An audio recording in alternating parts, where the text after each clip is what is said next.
My girlfriend said, "Your kids from your ex are annoying. Keep them away." I said, "Okay." I packed her belongings and dropped her off at a motel. I chose them. You are the one who is going away? I, 37, male, have 2 kids from my previous marriage. My son, 9, and my daughter, 7. My ex-wife and I split 4 years ago. It wasn't messy, just 2 people who realized they weren't right for each other. We have joint custody, and the kids stay with me every other week, plus some weekends. Been dating my girlfriend, 32, for about 8 months. Things were good at first. She seemed cool with the kids, asked about them, even brought them little gifts a couple times. Nothing major. Just some candy or small toys. I thought she got it. You know that my kids come first. Always have, always will. Last night changed everything. Kids were with me for the week. My daughter was practicing her recorder for school. Yeah, the squeaky annoying instrument every 3rd grader gets. Not going to lie, it's painful. But she's trying her best, and I'm not about to kill that enthusiasm. My son was building something with his blocks in the living room, talking to himself about spaceships and aliens. Normal kid stuff. Bit loud, sure, but it's 6 p.m. on a Tuesday, not like it's midnight. My girlfriend was working on her laptop at the kitchen table, kept sighing really loud, closing her eyes like she was in pain. I asked if she was okay. "Can you tell them to be quiet? I'm trying to focus. They're just playing." "I'll ask them to keep it down a bit." Went to the living room, told the kids to use their inside voices. They nodded, kept playing, maybe 10% quieter. My daughter stopped the recorder practice. 20 minutes later, my girlfriend came out of the kitchen, stood there with her arms crossed, watching my son rearrange his blocks. Then she said it, "Your kids from your ex are annoying. Keep them away when I'm here. I can't deal with this noise every week." The room went quiet. My son looked up at her, then at me. My daughter peeked around the corner from her room. I felt this weird calm wash over me, like everything suddenly made sense. All those little comments over the past few weeks that I'd ignored. They're so energetic, aren't they? Don't you get tired of the constant noise? Must be nice when they're at their mom's. I stood up. "Okay." She smiled, thinking she'd won. "Thank you. I just need some peace when I'm working, you know." "Yeah, I know. Give me 20 minutes. Walked past her to my bedroom. She followed, still talking about how she's not trying to be mean, but kids should learn boundaries and quiet time and blah blah blah. I pulled her suitcase from my closet, started packing her clothes for my dresser. "What are you doing?" "Packing your stuff." "Why?" "Because you're leaving." She laughed. Actually laughed. "You're being dramatic." "I just asked for some reasonable quiet time." "Nah, you told me to keep my kids away, so I'm choosing them." "You're the one who's going away." Kept packing her makeup from the bathroom, her phone charger, those expensive face creams she kept in my cabinet, her work shoes by the door, everything. "You can't be serious right now." "Dead serious."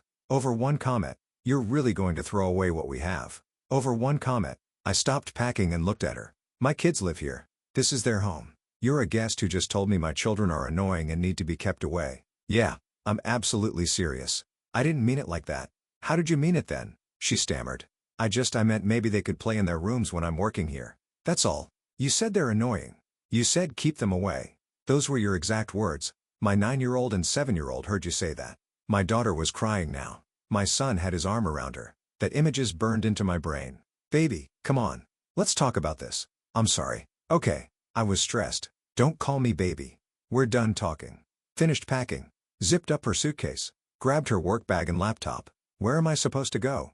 "Not my problem. There's a motel about 3 miles down the road. I'll drive you there." "You're going to drop me at a motel? Are you kidding? Would you prefer I call you an Uber?" She stared at me like I'd grown a second head. "This is insane." "Over a misunderstanding." "No misunderstanding. You showed me who you are. I'm believing you." Loaded her stuff in my car. She kept arguing, trying to spin it different ways, but I wasn't hearing it. Kids stayed inside with the door locked. Told them I'd be back in 30 minutes. Drove in silence. She tried everything. Apologies. Promises to be better. Tears, anger, back to apologies. Pulled into the motel parking lot. It wasn't a dump, but it wasn't the Four Seasons either. Basic place. "I can't believe you're doing this. I can't believe you thought you could insult my kids in their own home. And I just accept it. They're not even your full-time kids." There it was. The real feelings coming out. "Get out of my car." "What about my stuff still at your place?" "I'll box it up. You can pick it up this weekend when the kids aren't here." Handed her the suitcase and work bag. She just stood there in the parking lot looking shocked. I drove home. My son asked if she was coming back. Told him no. My daughter asked if it was because of what she said. Told her absolutely not. That some people just aren't ready to be around kids and that's their problem, not the kids' problem. We ordered pizza, watched a movie, they fell asleep on the couch, and I carried them to their beds. Now I'm sitting here at midnight wondering if I overreacted, but then I remember my daughter's face when she heard those words. Nah, I didn't overreact. I reacted exactly right. Update 1. 4 days later. Well, this blew up. Thanks for all the messages and support. Didn't expect this post to get so much attention. Here's what's happened since. The next morning after I dropped her at the motel, I got 23 texts before 8 a.m. started with apologies, moved to anger, then back to bargaining. Stuff like, "You're overreacting. Think about what we had. I'll apologize to the kids." Ignored all of them. Spent that day with my kids. Took them to the park. Got ice cream. Just normal dad stuff. My daughter kept asking if I was mad at her. Broke my heart. Had to keep reassuring her that none of this was her fault. My son, being 9 and thinking he's way more mature than he is, told me, "Dad, she wasn't very nice anyway." Her laugh was weird. Kids know. They always know. Friday evening, I boxed up the rest of her stuff. Found more than I expected. Face masks, hair products, some books, a whole drawer of workout clothes. I didn't even know she had. Packed it all neatly. Even folded her clothes. I'm not trying to be petty, just done. She texted asking when she could pick it up. Told her Saturday at 2 p.m. when the kids would be at their mom's place. Saturday came. She showed up with her sister. 28F. First red flag brought back up. Her sister immediately went on the offensive. "You know she didn't mean it like that, right? You're being incredibly immature about this whole situation." She called my kids annoying and told me to keep them away. How else should I take it? My ex-girlfriend jumped in. I was stressed. I had a deadline. You know how I get when I'm working. Yeah, I do. And now you can be stressed somewhere else.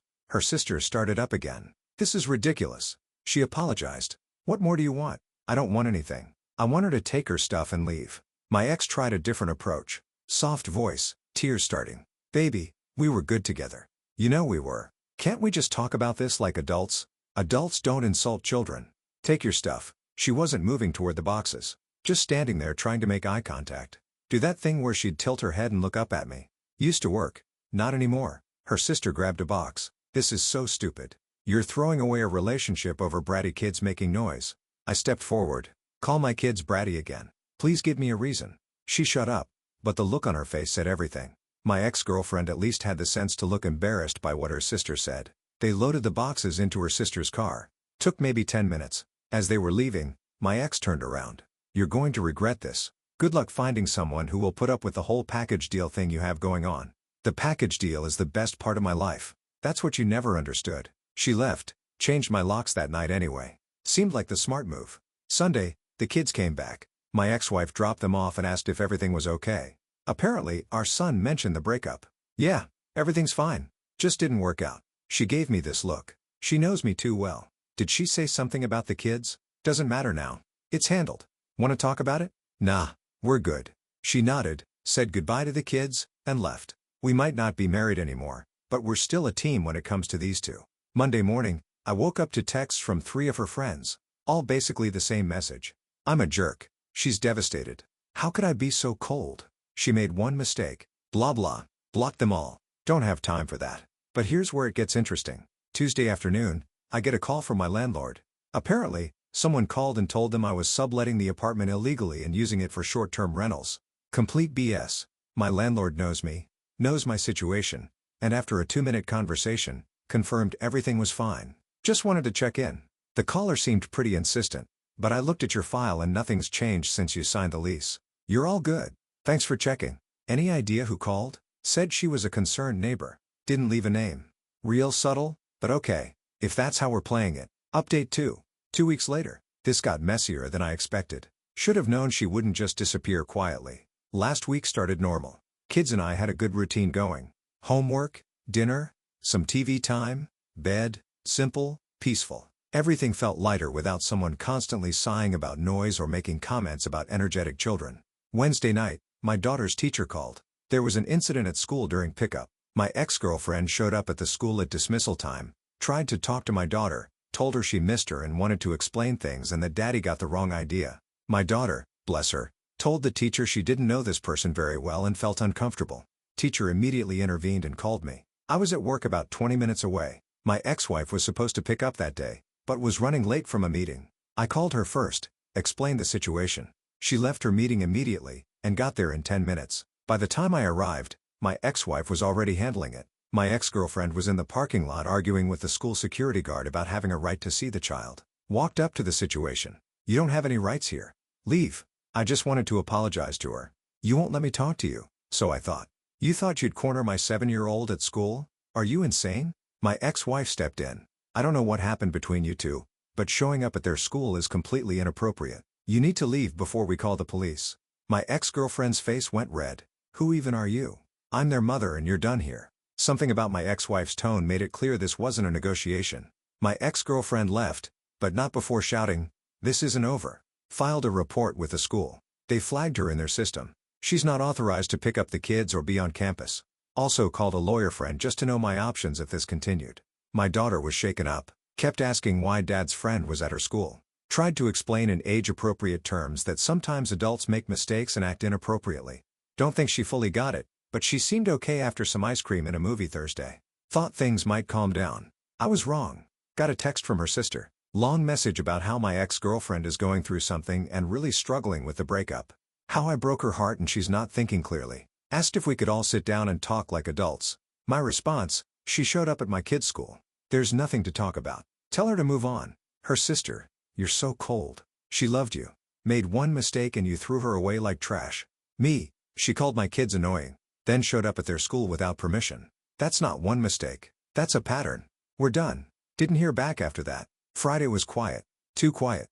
Had this feeling something was coming. Saturday morning, my ex-wife called. Did your ex-girlfriend know where I live? My stomach dropped. I might have mentioned your neighborhood once. Why? Someone egged my car last night and left a note on my windshield that said, "Tell him to call her." You're kidding. I wish I was. I've got photos filing a police report today. Felt terrible. My ex-wife got dragged into this mess because of my poor judgment in who I dated. I'm sorry. This is my fault, not your fault. Your ex is unhinged. But we need to document everything now for the kids' safety. She was right. This wasn't just petty relationship drama anymore. Spent Saturday compiling everything. Screenshots of texts, the school incident report, photos of the egged car, and note. My lawyer friend reviewed it all and said we had enough for a restraining order if she didn't back off. Sent one final text to my ex-girlfriend. You egged my kid's mother's car, showed up at their school.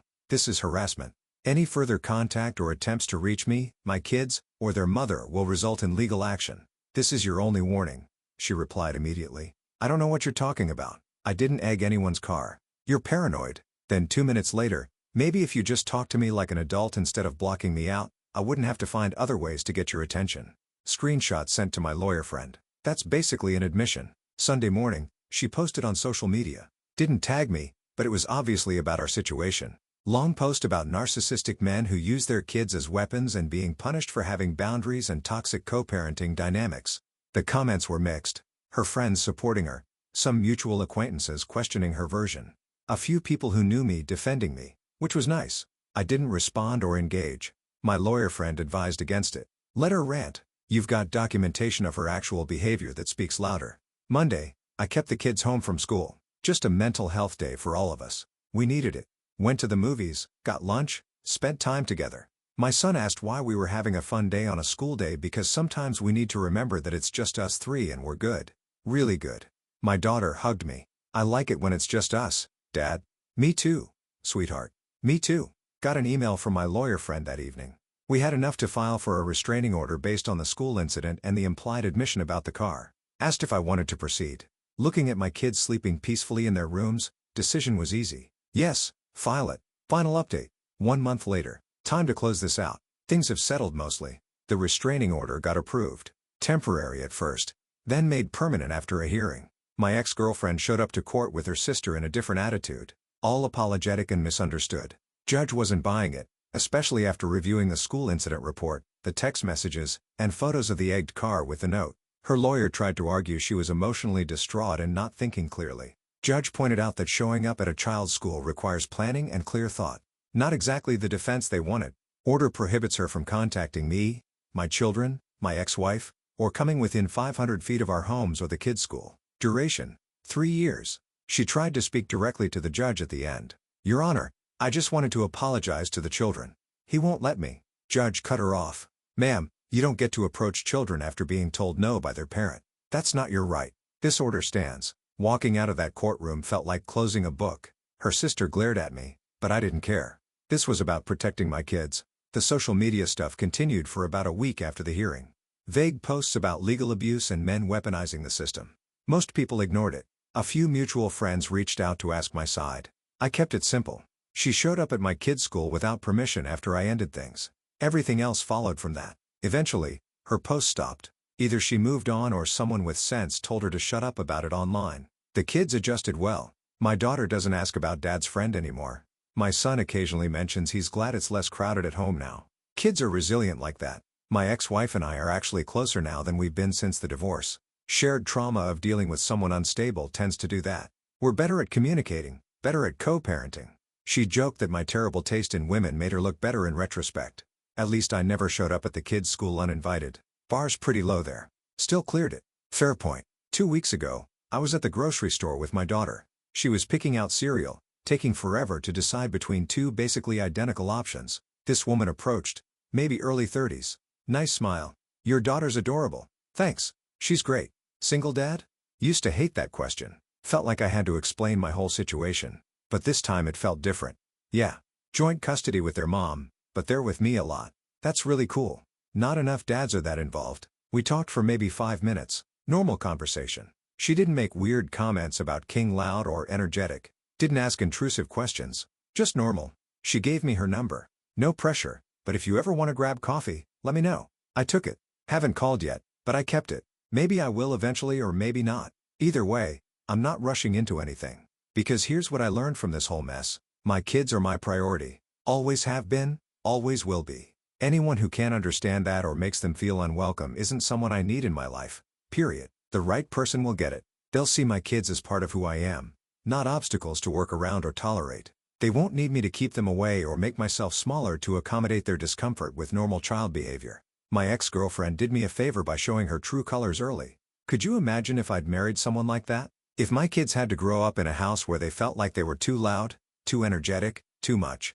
Nah, we're good where we are. Last night, I was putting my daughter to bed. She looked up at me and said, "Dad, you know how some kids have stepmoms who are mean in movies?" "Yeah, I've seen those movies. I'm glad you didn't pick one of those." "Me too, baby. Me too." She fell asleep holding her stuffed elephant, the same one she's had since she was 2. My son was already snoring in the next room, probably dreaming about spaceships and aliens. This is what matters. This right here. The apartment's quieter now without someone constantly sighing or complaining. But it's a good quiet, a peaceful quiet. The kind where my kids can practice their instruments and build block towers and just be kids without worrying about bothering anyone. Someone asked in the comments of my original post if I had any regrets. Only one, that I didn't see it sooner. But you can't change the past. You can only protect your future. And my kids' future doesn't include anyone who sees them as annoying or inconvenient. We're doing good. Really good. And that's enough.